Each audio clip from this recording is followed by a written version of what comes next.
ചതിച്ചു ബാലരാമ, ഭരതൻ ചതിച്ചു.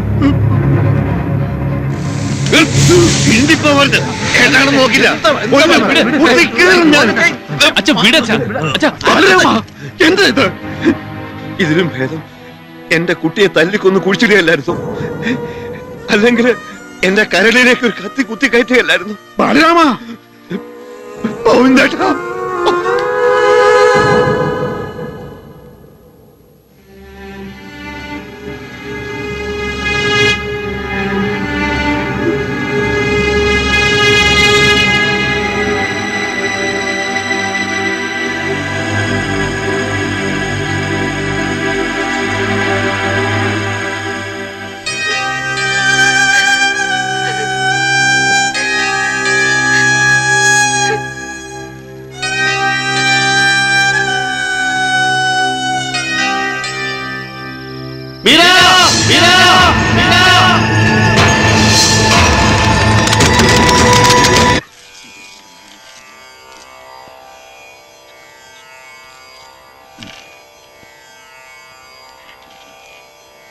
മിഥുനൻ രാശി. ജോത്സരേ, എന്താവോ വിശേഷിച്ച്? ഇരിക്കുക. ബുദ്ധിമുട്ടിച്ചത് ക്ഷമിക്കണം. ബുദ്ധിമുട്ടും വേണം, ക്ഷമിക്കുകയും വേണം. ഇത് രണ്ടിനും കൂടെ എത്തിയ പ്രയാസാണല്ലോ കുഞ്ഞിരാമൻ നായർ.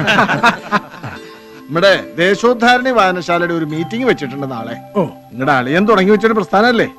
ഇപ്പൊ ഭാരതം മടങ്ങി വന്ന സ്ഥിതിക്ക് നമുക്ക് അതിന്റെ 25ാം വാർഷികം അങ്ങോട്ട് ആഘോഷിച്ചാൽ എന്താന്നൊരു തോന്നല്. എന്താ ജോത്സരുടെ അഭിപ്രായം? നല്ല കാര്യം തന്നെ. 4-5 കൊല്ലായിട്ട് മുടങ്ങിക്കിടക്കുകയല്ലേ അതിന്റെ പ്രവൃത്തി. പറഞ്ഞാ മാത്രം പോരാ, അതിന്റെ കമ്മിറ്റിയുടെ മുൻപന്തിയിൽ തന്നെ ഉണ്ടാവണം ജോത്സര്. എന്താ? സന്തോഷം. നാം മറക്കണ്ട, നാളെ രാത്രി 7 മണിക്ക് വായനശാല ഹാളില് സ്വാഗത സംഘ രൂപീകരിക്കൽ മീറ്റിംഗ്. പറ്റുമെങ്കിൽ മരുവിനെയും പങ്കെടുപ്പിക്കണം. ഇക്കുറി നമുക്കൊന്ന് ഞെട്ടിക്കണം. ഓ, ഉഷാറാക്കി കളയാലോ. അപ്പൊ ഞങ്ങൾ ഇറങ്ങുന്നു. അപ്പൊ പറഞ്ഞ പോലെ നാളെ രാത്രിയില് മീറ്റിംഗിൽ കാണാം. ഓ,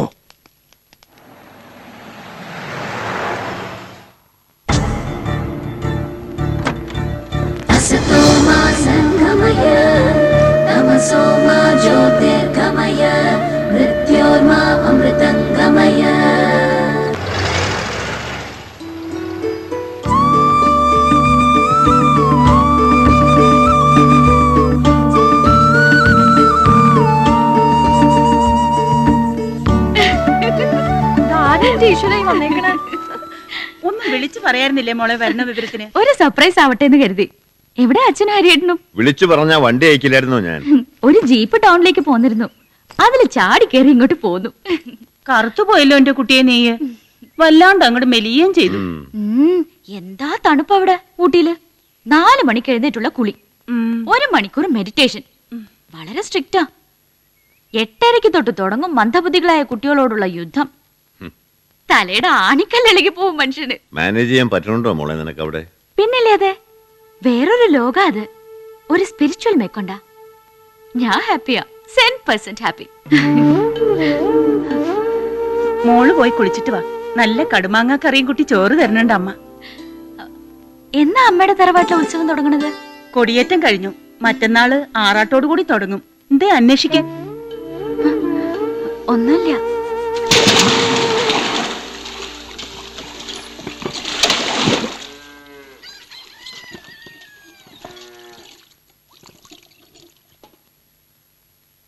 മോളെ, എന്റെ അച്ഛൻ പെങ്ങളെ കണ്ടിട്ട് എത്രയായി? നീ വന്നോന്നറിഞ്ഞു. ഒന്ന് കാണാൻ വേണ്ടി വന്നതാ എന്റെ കുട്ടിയെ. കയറി വരട്ടെ ഞാനങ്ങോട്ട്. ഇങ്ങോട്ട് കയറി വരണ്ടവളല്ലായിരുന്നോ നീ?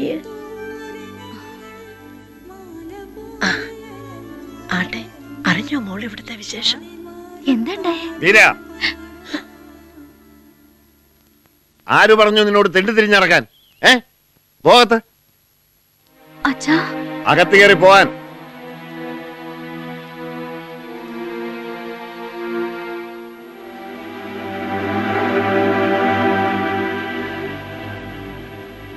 എന്നാലും എന്റെ ബാലരാമ, എന്റെ മോളെ കണ്ണു നിറച്ചൊന്ന് കാണുന്നതിന് മുമ്പ് അതിന്റെ ചോര കുടിച്ച് മതിയായില്ലേ നിങ്ങൾക്ക് ഇനിയും?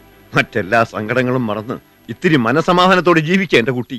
വീണ്ടും പഞ്ചാര വർത്താനവും പറഞ്ഞ് ചതിക്കാനാ ഭാവമെങ്കിൽ കത്തിക്കും ഞാൻ ഇരിങ്ങാണ്ടൂരെ പത്തായപ്പുര.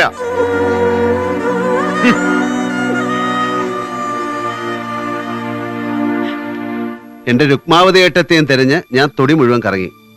എന്തെടുക്കാ മിസ്സസ് നാരായണ പിഷാരോടി ഇവിടെ? ഞാൻ പശുവിനിത്തിരി കരയണുണ്ടോ എന്റെ അമ്മ? കരയേ? നിനക്ക് തോന്നണതാ. അല്ല, കലങ്ങിയിട്ടുണ്ട് അമ്മയുടെ കണ്ണ്. എന്താ എന്താ പറ്റിയ സത്യം പറ. അതേ, അത് കരട് പോയതാ. നിക്ക് നിക്ക് നിക്ക് നിക്ക്.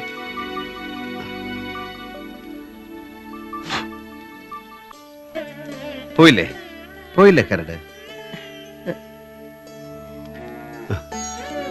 ആകാശം പോലെ തെളിഞ്ഞു നിൽക്കുന്ന നമ്മുടെയൊക്കെ കണ്ണില് ഇടയ്ക്ക് ഓരോ കരട് എടുത്തിടും ദൈവം. ഇല്ലേ രുക്മാവതി എടുത്തേ?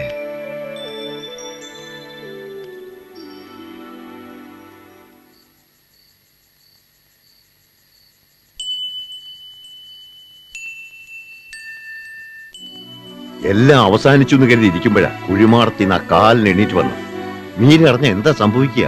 എത്ര ദിവസം എന്ന് വെച്ചിട്ടാ ഒളിച്ചു വെക്കുക? ഇന്നല്ലെങ്കിൽ നാളെ അവര് തമ്മിൽ കാണും. ആലോചിക്കുമ്പോ എന്റെ നെഞ്ചു പിടയ്ക്കണം. ഒരൊറ്റ വഴി എന്റെ ബുദ്ധി തെളിയണുള്ളൂ. അവളെ അപ്പുട്ടൻ മാമന്റെ അടുത്തേക്ക് അയക്കുക, ബാംഗ്ലൂർക്ക്. ഈ വെക്കേഷൻ അവിടെ നിൽക്കട്ടെ മീര. പതുക്കെ അറിഞ്ഞോട്ടെ വിവരങ്ങളൊക്കെ. പെട്ടെന്നൊരു ഷോക്കാവുണ്ട് അവൾക്ക്. എന്നാ നാളെ തന്നെ അവളെ കൊണ്ട് നീ ബാംഗ്ലൂർക്ക് പോകും. ശരി. ഞാൻ ബാംഗ്ലൂർക്കും കൊടൈക്കനാലിലേക്കൊന്നുമില്ല. നാളെ അമ്മയുടെ തറവാട്ടിൽ പോണം. ഉത്സവം തുടങ്ങല്ലേ. ഇക്കുറി താലപ്പൊലി എടുക്കാന്ന് നേർന്നിട്ടുണ്ട് ഞാൻ.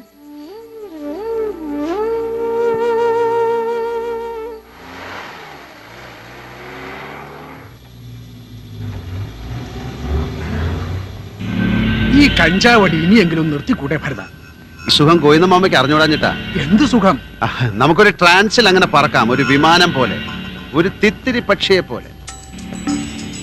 അറിയോ ഗോവിന്ദ മാമയ്ക്ക് ഹിമാലയത്തിലുള്ള ഒട്ടുമിക്ക സന്യാസിമാർ ഇത് ഉപയോഗിക്കും.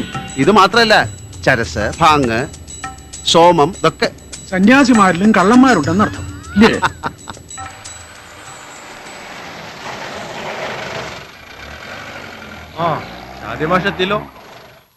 പ്രസംഗം സിമ്പോസിയും മാത്രം അച്ഛാ. ഒരു ഈച്ച പോലും 4 കാശ് തരില്ല.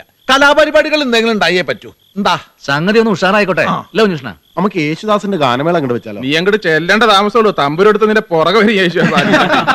എന്നാ കലാഭവൻ നാളെ കൊണ്ടൊന്നൊരു മിമിക്രി ആവാം. വല്ല കഥകളിയോ കഥാപ്രസംഗമോ ആവും നല്ലത്. അതൊക്കെ ഒരു പഴഞ്ചൻ ഏർപ്പാടല്ലേ ജോത്സ്യരെ? എന്നാ പിന്നെ നമുക്ക് PT ഉഷ ഇങ്ങോട്ട് കൊണ്ടുവന്ന് ഈ പാടത്ത് അങ്ങോട്ടും ഇങ്ങോട്ടും ഓടിക്കാം. എന്താ? ഒരു വെടിക്കെട്ട നല്ലത്. വെടിക്കെട്ടോ? ഇതെന്താ വാനശാലയിൽ പൂരാ? വെടിക്കെട്ട് എന്തിനൊരു ഐശ്വര്യല്ലേ ഭഗവാൻ? വെടിക്കെട്ട് ഏതായാലും വേണ്ട. വെടിക്കെട്ട് മതി, ഒരു ഗംഭീര വെടിക്കെട്ട്. ഞെട്ടണം നമ്മുടെ നാട്ടുകാർ. സാരഥി മാഷേ, വെടിക്കെട്ട് വേണ്ടെന്ന് പറഞ്ഞില്ലേ ഞാൻ? അത് തീരുമാനിക്കാൻ നീ ആരാ? ഞാൻ ഇതിന്റെ ട്രഷററാ. ട്രഷറല്ലേ? പ്രോഗ്രാം കമ്മിറ്റി ചെയർമാനൊന്നും അല്ലല്ലോ. വെടിക്കെട്ട് മതി, വെടിക്കെട്ട് മതി. ഇയാളുടെ അച്ഛനെന്താ പണ്ട് വലിയ വെടിക്കെട്ടുകാരനായിരുന്നു? വെടിക്കെട്ട് മതി, വെടിക്കെട്ട് മതി എന്ന് പറഞ്ഞിങ്ങനെ ശാഠ്യം പിടിക്കാൻ.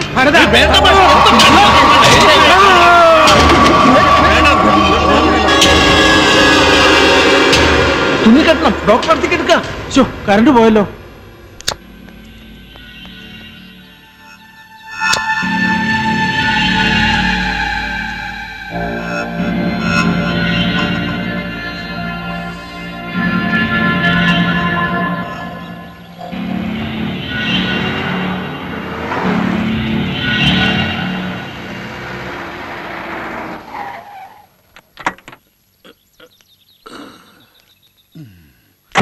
നിന്റെ തല തല്ലി കീറിയിട്ട് നീ ഇവിടെ വന്നിരുന്ന് കഞ്ചാവടിച്ച് സൂയിക്കുക വെച്ചിട്ടുണ്ടാ നിനക്ക് ഞാൻ.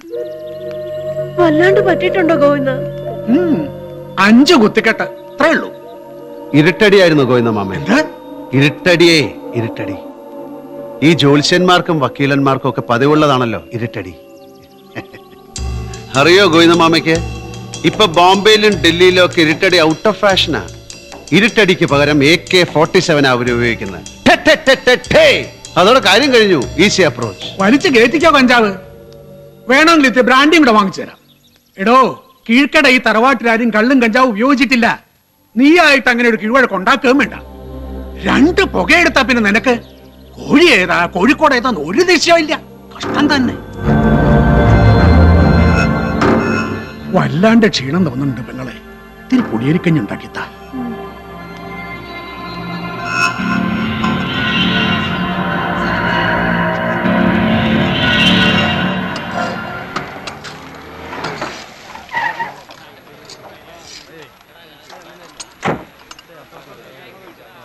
അസ്സലാമലൈക്കും. ആ വലൈക്കും അസ്സലാം. അമ്പലത്തിൽ പോയി പറഞ്ഞ വഴി ആ രാവുണ്ണിയാരാ പറഞ്ഞ ഇവിടെ പണി നടക്കണ കാര്യം? ദുബായിന്ന് വരില്ല നിങ്ങളുടെ അനിയൻകുട്ടി വിശ്വനാഥൻ. അപ്പോഴേക്ക് ഇതിന്റെ പണിയൊക്കെ തീർത്ത് താക്കോല് കൈ കൊടുക്കണ്ടേ? ഇതിനൊക്കെ എങ്ങനെയാ ഗഫൂറെ ഞാൻ നിന്നോട് നന്ദി പറയാം? അല്ലോ നന്ദി പടച്ചോനോട് പറയും ഷാരദി മാഷേ. ഇവിടെ കിടന്ന് നശിക്കുകയായിരുന്നു എൻ്റെ കുട്ടി. പടച്ചോന്റെ അനുഗ്രഹവും ഗഫൂറിന്റെ കാരുണ്യവും കൂടി ഉണ്ടായപ്പോൾ അവൻ രക്ഷപ്പെട്ടു. അല്ല ഷാരദി മാഷേ, നിങ്ങളുടെ നല്ല മനസ്സാ എല്ലാറ്റിനും കാരണം. അപ്പൊ ഞാൻ ഇറങ്ങട്ടെ, ഇത്തിരി തിരക്കുണ്ട്. നാളെ തരം കഴിഞ്ഞ് ഇതിലേ വരാം. അങ്ങനെ ആയിക്കോട്ടെ. ഗഫൂറെ, വീടിന്റെ പാല് കാച്ച് കഴിയട്ടെ. അവന് നമുക്കൊരു പൂച്ചക്കുട്ടിയെ കൂടെ പിടിച്ചുകൊണ്ട് കൊടുക്കണം. നല്ലൊരു ശാരസ്യാരി കുട്ടിയെ. മാഷ് പറഞ്ഞ നല്ല കിളി പോലത്തെ പെണ്ണിനെ കൊത്തിക്കൊണ്ട് കൊടുക്കൂലേ അവന് ഞാൻ.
എവിടെയാ പഴിച്ചത്? ആർക്കാ പഴിച്ചത്? ആരാ ചതിച്ചത്? അറിയണം എനിക്ക് അറിയണം. അച്ഛനാണോ? അച്ഛൻ പെങ്ങളാണോ? എന്റെ ഭാഷയാണോ? അതോ ഈശ്വരന്മാരാണോ? മറ്റാരുമല്ല മീര, മറ്റാരുമല്ല. ഒരുപാട് മോഹിപ്പിച്ച് ഒരുപാട് സ്വപ്നം കാണിച്ചു തന്നു നിന്നെ ചതിക്കുഴി കൊണ്ട് ചാടിച്ചത് ആ പിശാച, നിന്റെ മാഷ്, എന്റെ പെങ്ങടെ വയറ്റിപ്പിറന്ന ഭരതനെന്ന ആ കാലഭൈരവൻ. മറക്കണം, നീ എല്ലാം മറക്കണം. പുനർജന്മം എടുത്തു വന്ന ആ കത്തിവേഷം ഉരുപിടിച്ചാരമായി ഭാരതപ്പുഴയിൽ ഒഴുകിപ്പോയെന്ന് നീ സമാധാനിക്കണം.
മീര,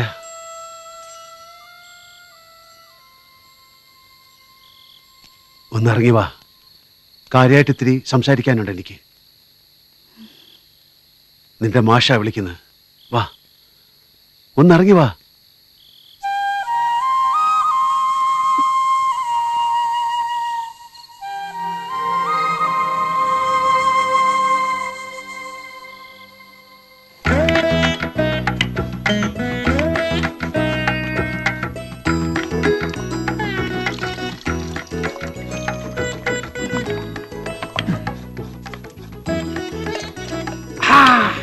യോഗ്യൻ, തറവാടി, ഇവനാണ് അച്ചാർ.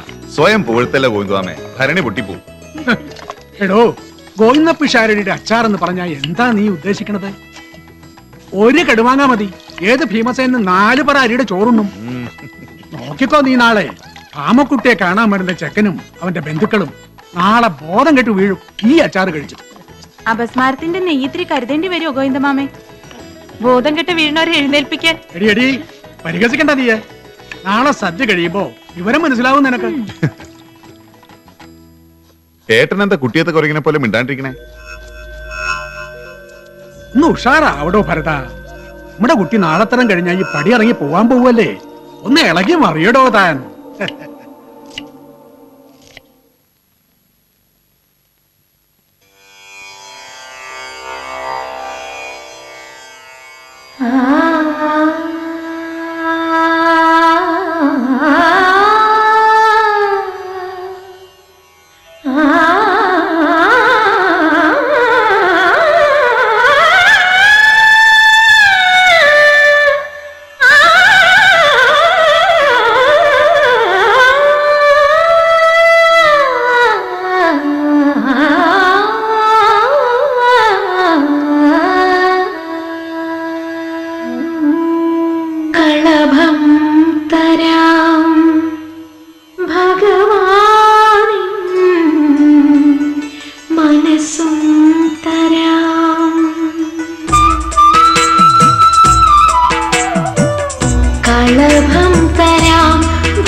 നേരം പരൽ കണ്ണു നട്ടെന്നും നീ അടിപ്പുര കോണിൽ കാത്തിരിക്കും.